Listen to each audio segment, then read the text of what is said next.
Alrighty, this is going to be Non-Western Philosophy Week 12 discussion. So we're going to start with question 1.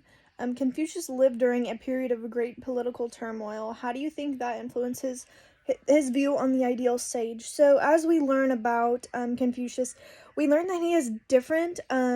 He's not really considered, I don't believe him to be considered a philosopher. But he was very different for the philosophers at this time in the area and before and after him.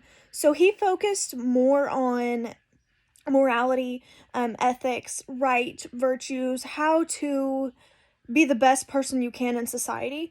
And this was different. He faced turmoil from this because he had a different view on things. So he wasn't so about worshiping ideas and things and gods, but more so being the best version of yourself and the best version human that you can be.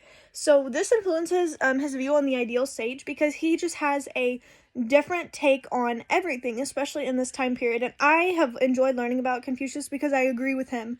I like the way that he viewed things. I like the way that he put things into play, and I like that he was he definitely stood out. So I do believe that this changes his view on the ideal sage compared to other philosophers before or after him in this time, because he has a different way of approaching things. So he's less of a philosopher, more so just wanting to be a good human, however also with small philosophical qualities of worshiping your ancestors and the idea of heaven. So he was different in that aspect, and I think that would affect his view on the sages. Other than that, I have enjoyed learning about him. So from there, we're going into question 2. Do we live in a very ritualistic culture? Why or why not?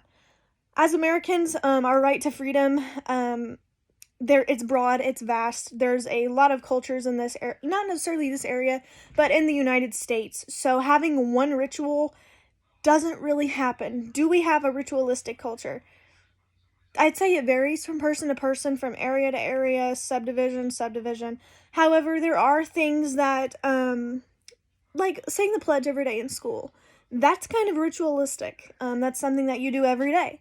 Or you were made to do every day a couple years ago. I don't know if that's necessarily the same now, but I feel like we do live in a ritualistic culture, but it varies from each person. I have my own daily rituals, my own things that I do every day, and I imagine other people do as well.